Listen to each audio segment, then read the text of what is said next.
Lanjut. Itu latihan pertama. Kalau mau pinjam uang ke koperasi, ke siapa, mulut boleh bicara, hati nggak ada cerita berharap ke makhluk. Enggak. Ya Allah, kontrakan saya habis, Engkau Maha tahu. Saya ikhtiar menjemput rezeki darimu. Bang, saya mau pinjam uang, kontrakan saya habis 2 hari lagi. Tidak usah memaksakan diri, karena rezeki saya Allah yang ngatur. Tahu aja saya nggak punya uang, gitu. Berarti kan enggak. Sakit hati enggak? Enggak ada sakit hati. Allah yang ngatur, betul? Makasih. Sakit hati tidak? Tidak. Sama sekali tidak. Allah melihat, Allah ngitung langkah saya, Allah tahu yang akan terjadi. Sambil jalan, astagfirullah, astagfirullah. Ya Allah, ampuni rezeki ini sempit karena dosa-dosa saya. Saya ngaku ya Allah. Allah melihat enggak? Sambil jalan pinjam uang?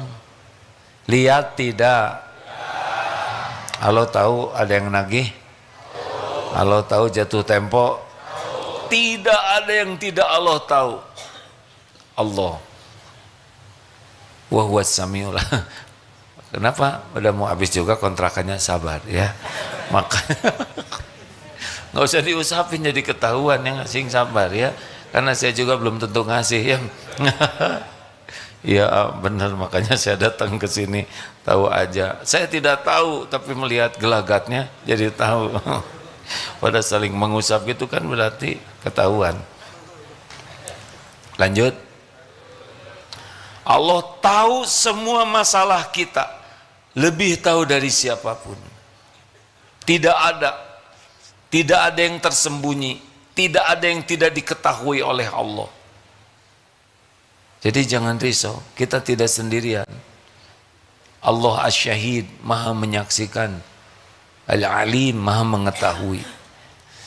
Ikhtiar saja sempurnakan. Allah melihat kok kita jalan ke sana, jalan ke sini, pinjam ke sana, pinjam ke sini. Allah lihat semua yang kita lakukan. Allah juga dengar doa kita. Allahumma inni as'aluka. Apa teh doa lunas utang? Masa nggak apa?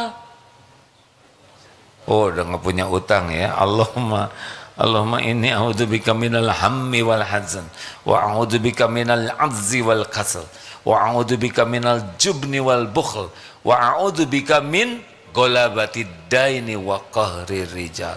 Itu berlindung. Jalanin saja. Hari ini nggak dapat, jalanin saja hidup ini, nggak usah panik, tidak usah merasa sendiri, tidak usah tertekan. Allah Subhanahu wa ta'ala Maha menyaksikan apapun yang kita lakukan. Ini penting keyakinan ini. Tapi besok katanya saya akan diusir. Allah Maha tahu. Katakan kul la yusibana illa ma kataballahu lana huwa maulana wa 'alallahi falyatawakkalul mu'minun. Katakanlah sekali-kali tidak akan menimpa kepada kami kecuali apa yang sudah ditetapkan Allah untuk kami. Dialah Allah maula kami, pelindung kami, dan kepada Allah lah orang-orang beriman bertawakal. Besoknya jatuh tempo. Maaf ya, tidak bisa diundur lagi. Silahkan keluar dari rumah ini. Kalau udah waktunya keluar, keluar. Ya Allah, saya tidak mau menyusahkan siapapun. Allah lihat. Insya Allah pada titik tertentu, lihat berapa banyak yang akhirnya udahlah, isi aja rumah saya. Asmeting dijaga, dibersihin tamannya. Ada santri di sini juga. Ngontrak sana ngontrak, sudah diisi aja. Ada kolam renangnya yang nggak ada airnya. Kenapa? Listrik dibayarin pemiliknya. Gampang bagi Allah. Semua rumah yang ada di alam semesta ini milik Allah. Dikeluarkan dari sini ujian, jalanin saja, nggak usah pakai keluh kesah. Kalau harus pakai tenda, nikmati. Allah tahu kita buka tenda, ya. Tidak ada yang diluput, semuanya ujian hidup. Mesti yang tawakal itu akan dicukupi pada waktunya. Sahabat saya atau lumpuh, tetap diberi jodoh, diberi anak, diberi rumah, ada aja jalannya. Kena banjir, dapat informasinya, diperbaiki rumahnya, dibelikan, jadi Allah penguasa segala kejadian. Tidak ada satupun yang luput lepas dari pengetahuan dan kekuasaan Allah Subhanahu wa taala. Hakul yakin. 2. Jangan takut tidak punya rezeki. Takut tidak berkah. Gara-gara kita niatnya salah dan caranya salah. Kita kerja bukan cari rezeki. Kita kerja jemput rezeki. Yang dicari apanya? Keberkahannya. Apa berkah? Berkah itu kebaikan yang banyak dan langgeng. Rezeki bagi hati baik, bagi akal pikiran baik, bagi jasad baik, bagi dunia baik, bagi bekal kubur kita baik, bagi akhirat baik, bagi orang lain baik. Itu rezeki berkah namanya. Rezekinya sama, Allah yang bagikan. Cuma kalau niatnya salah, caranya salah, diubah statusnya jadi haram. Maling juga Allah yang ngasih rezeki. Koruptor, garong, penjahat, semua makhluk Allah yang ngasih rezeki. Bedanya kalau kita menjemput pakai takwa, oleh Allah diatur. Mau saya bacakan hadisnya? Alhamdulillah. Terima kasih ya sudah menjawab. Biasanya saya nanya sendiri, jawab sendiri. Nah itu teh mengeluh namanya. Nggak usah mengeluh. Terima kasih ya. Lain kali begitu. Nah, itu juga nuntut ya. Alhamdulillah. Nih.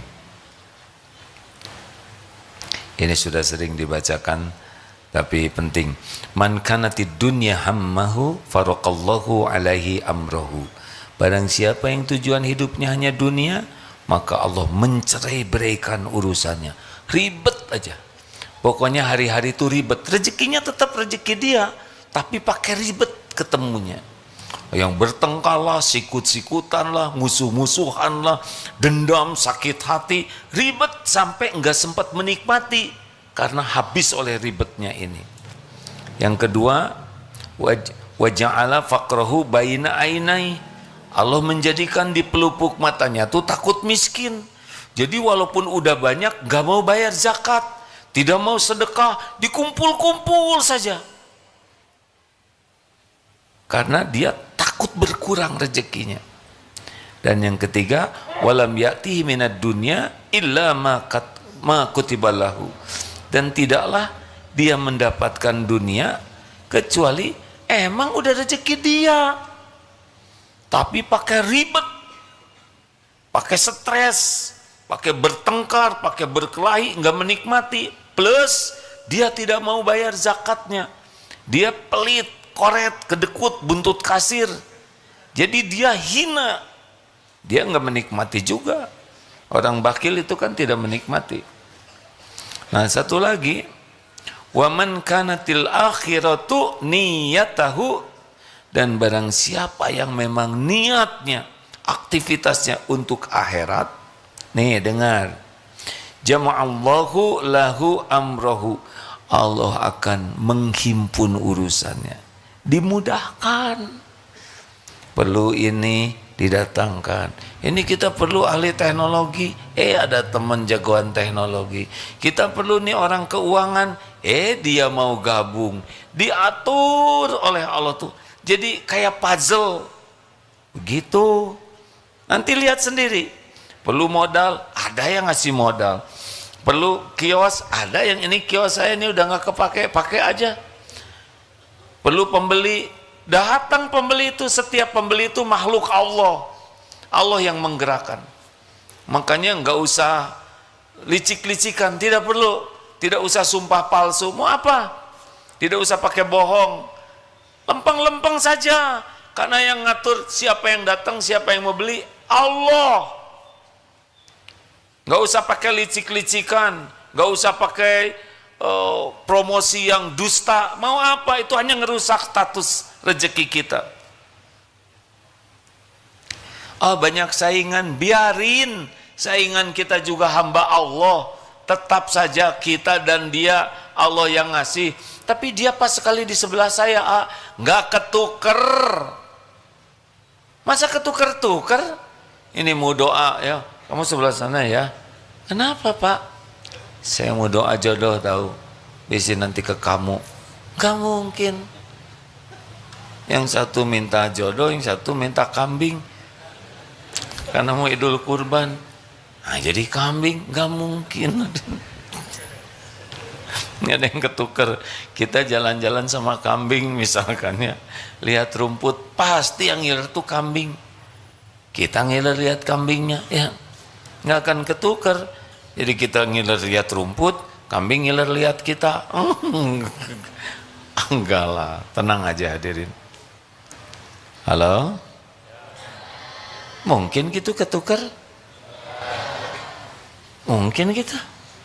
Enggak mungkin. Enggak ada yang ketukar. Kalau Allah mau ngasih ketemu ya ketemu. Kalau Allah enggak ngasih ya enggak ketemu. Kalau Allah mau melapangkan ya lapang. Kalau Allah menyempitkan ya sempit. Suka-suka Allah aja. Dan bagi kita sama. Makanya lanjutkan ya. Oh, udah habis waktunya belum? Bagus. Ini lembut suaranya. Karena ada yang belum, baru juga mulai. Itu akhlak ya.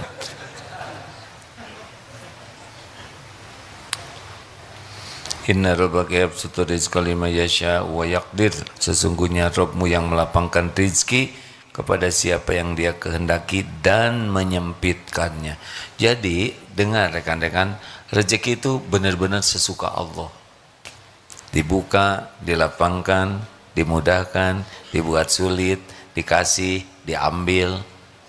Bukan masalah pinter. Yang bodoh mungkin gak kaya. Ya udah, saya jawab sendiri, mungkin Kasep.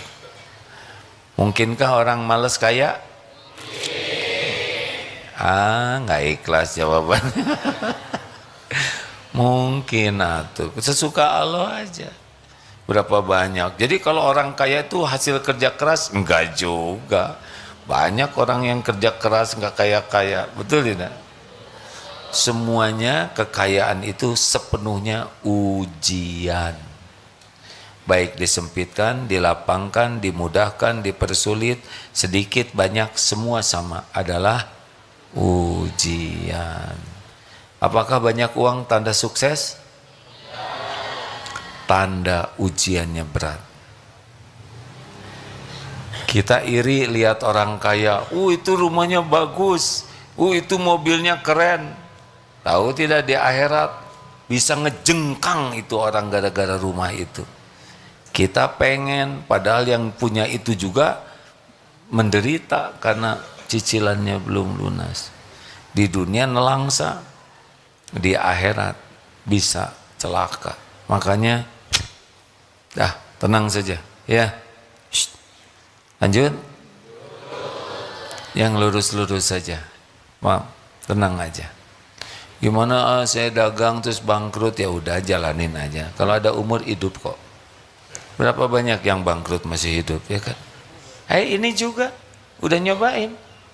Oh ya. Ya. Apa? Waktu zaman itu kan, zaman apa? Zaman heboh. Oh. Luar biasa. Diambil oleh Allah, tapi diambilnya dengan cara yang baik, diwakafkan. Perusahaan bertumbangan, enggak kurang tuh.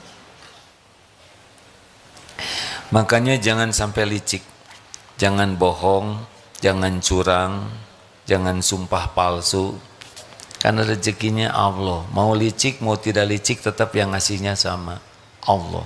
Cuma kalau licik kayak yang tadi itu. Apa lanjutannya? Oh, belum tamat hadisnya ya. Yang kedua, yang pertama urusannya jadi gampang. Wa ja'ala ghinahu fi qalbi. Allah menjadikan kaya di hatinya. Ini yang paling enak. Nggak ada rasa miskin, nggak diperbudak oleh keinginan, nggak didera oleh yang nggak ada. Puas saja hatinya tuh, puas merasa kaya, punya motor, puas, nggak sibuk ingin motor yang wah kayak apa. Kan orang banyak menderita tuh mikirin yang tidak ada. Puas punya kontrakan, syukur. Punya sepeda juga, yang penting rodanya 2, syukur. Karena kalau 4 kan kurang wibawa, hadirin benar. Ngerti nggak? Mau naik sepeda roda 4 malu kan? Udah aki-aki. Lanjut. Syukur gina fi qalbi. Kaya di sini ya. Nggak capek dengan yang tidak ada, yang belum ada, puas saja hatinya tuh. Dan ini yang paling penting. Yang terakhir adalah wa atathu dunya wa hiya raghimah, dan dunia akan mendatanginya dalam keadaan hina. Jadi kalau orang lurus hidupnya tuh, dunia tuh melayani. Belum juga kita nyebut ingin apa, kan Allah udah tahu yang kita inginkan, yang datang dia tanpa ribet, tanpa kotor hati, tanpa minta-minta, tanpa sikut-sikutan. Beneran Pak? Milih mending yang mana? Emang koruptor itu mau dibawa kemana itu duitnya kan? Itu kemarin yang ketangkep 51 kg emas, tahu kan? Coba mau nggak dia pakai kalung yang ininya 5 kilo, ya kan? Mau apa punya emas sebanyak itu?